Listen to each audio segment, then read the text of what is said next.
Assalamualaikum geng. Alright, so dalam video kali ini aku nak sambung cerita lah. Okay, manga Demon Slayer chapter 106.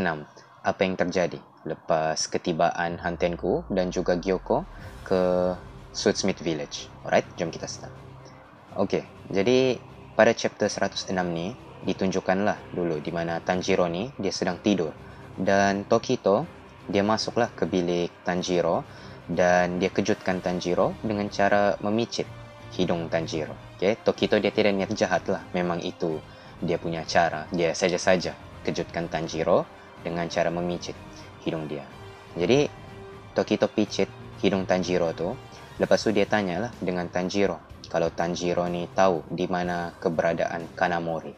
Okay, jadi Tanjiro ni dia terbangun lah lepas dicubit oleh Tokito tu. Jadi Tanjiro tanyalah, kau picit hidung aku ke? Jadi Tokito dia katalah, ya aku ada picit, slownya reaction kau. Jadi Tanjiro ni dia katalah, tak, kalau kau ada niat jahat, aku memang dah sedar awal-awal.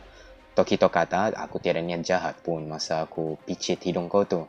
Jadi Tanjiro dia cakaplah balik, dia tahu Kanamori dan dia rasa Kanamori sekarang ni ada dengan Haganezuka.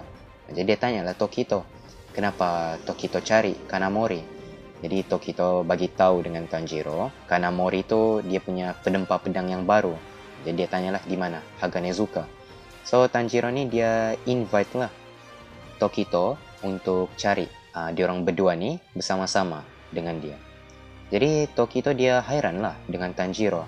Dia tanya dengan Tanjiro, kenapa kau ambil berat sangat pasal aku? Bukan kau sepatutnya ada kerja lain kah sekarang? Jadi Tanjiro kata, kalau kita tolong orang ni, end up benda tu akan jadi bermanfaat untuk kita. Dan aku pun sekarang nak pergi cari diorang. So ngam lah timing kita ni. Jadi bila Tokito dengar kata-kata daripada Tanjiro, dia terus macam tersentak daripada lamunan dia. Jadi dia minta Tanjiro supaya ulang lagi kata-kata dia tu. Tokito kata, apa yang kau baru ucap tadi? Yang tadi tu. Jadi Tanjiro ni pun dengan innocence-nya, dia katalah last word dia tu, nice timing, tapi bukan itu yang sebenarnya Tokito nak dengar. Dan pada masa ni jugalah Nezuko terbangun daripada tidur dia dan terus terkena dagu Tanjiro. Dan Tanjiro ni dia terus invite lagi lah Tokito. Dia invite Tokito untuk cari Haganezuka sama-sama. Jadi bila Tokito nampak Nezuko, dia kata, pelik lah Nezuko ni, makhluk yang pelik. Tapi dia kata macam dia pernah nampak Nezuko, tapi dia tak berapa ingat. Mungkin dah lama. Okay? Yalah, memang masa film meeting tu pun Tokito ni macam ngelamun kan. So, dia pun lupa-lupa ingat masa tu. Dan at that time, diorang ada rasa macam ada seseorang yang nak masuk ke dalam bilik diorang tu. So, Tanjiro kata, oh ada orang kah nak masuk sini? Jadi Tokito pun dia perasan juga.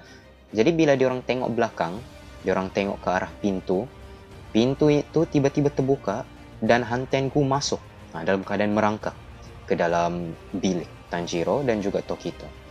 Benda tu memang membuatkan Tanjiro dengan Tokito terkejut lah. Tapi yang buatkan diorang berdua ni lagi terkejut disebabkan kebolehan Hantenku ni untuk sembunyikan presence dia tu daripada dikesan oleh Tanjiro dengan Tokito. Memang Tanjiro dengan Tokito ni perasan ada orang di sebalik pintu tu, tapi diorang tak tahu yang itu adalah demon.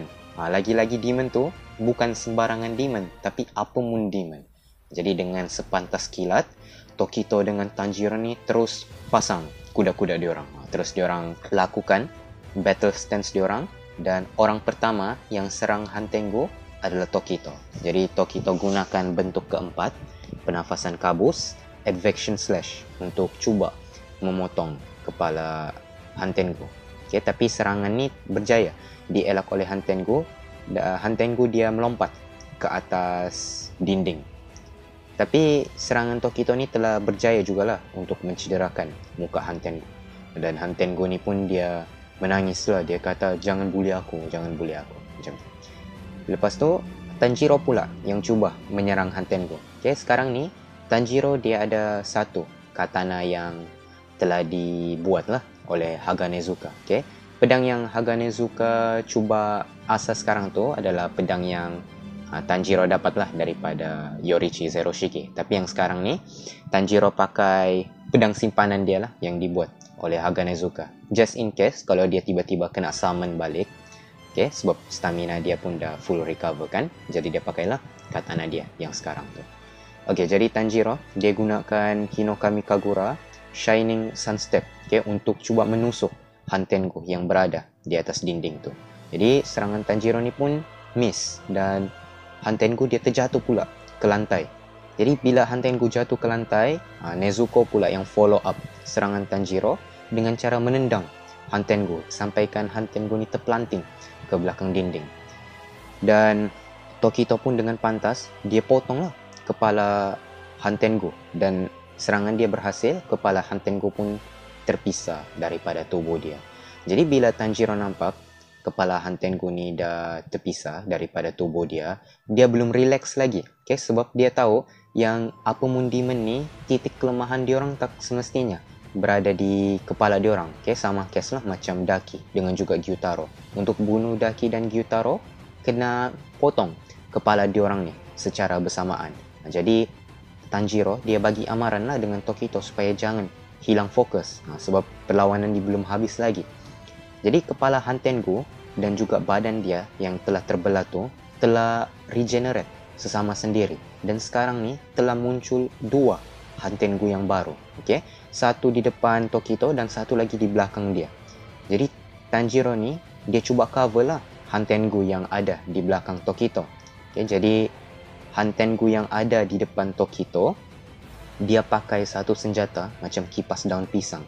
Dan bila Tokito cuba serang Hantengo ni dia terus gunakan senjata dia libas kipas dia ni ke arah Tokito dan Tokito pun terus terpelamping jauh, terkeluar daripada rumah tu. Okay? Angin yang dihasilkan tu tersangat kuat. Dan sekarang ni tinggallah Tanjiro dengan Nezuko pula berdua dalam rumah tu. So, kedua-dua Hantengo ni yang memakai senjata kipas daun pisang tu, dia dipanggil sebagai Karako. Okay? Yang satu lagi Hantengo dia memakai tongkat, yang ini dipanggil sebagai Sekido. Jadi Karako dia tegurlah Sekido. Sekido ni dia bermaksud tersangat marah, macam personality dia lah, dia marah saja. Yang Karako ni pula bermaksud sangat relax, sangat santai. Jadi dia punya personality pun santai je. Okay? Karako dia tegurlah dengan Sekido. Dia kata dengan Sekido, seronok kan sekarang ni aku baru je baling budak lelaki tadi tu. Jadi Sekido ni pun dia reply lah dengan Karako. Dia kata tiada apa benda pun yang seronok dekat sini. Aku cuma marah betul sekarang. Samalah bila aku melekat dengan kau, Karako. Jadi Karako ni pun dia kata lagi, baguslah tu sekarang kita dah terpisah kan. Jadi sekarang Tanjiro dia cubalah untuk serang kedua-dua Hantengo ni, Sekido dengan Karako. Tapi Sekido dia hentakkan tongkat dia tu ke tanah dan secara serta-merta Tanjiro ni dia terus terkena macam renjatan elektrik dan dia hampir kehilangan kesedaran dia disebabkan serangan tu. Dan masa dia terkena serangan tu, dia nampak ada seseorang di atas bumbung dan orang tu adalah Genya. Okay, Genya dia datang bagi bantuan dan dia tengah aim pistol dia, okay, shotgun dia lah ke arah Sekido. Alright, okay gang, itu sahaja untuk video kali ini. Aku harap korang enjoy tengok. Thank you very much for watching. Keep supporting Manpan Studios. See you guys next time. Assalamualaikum.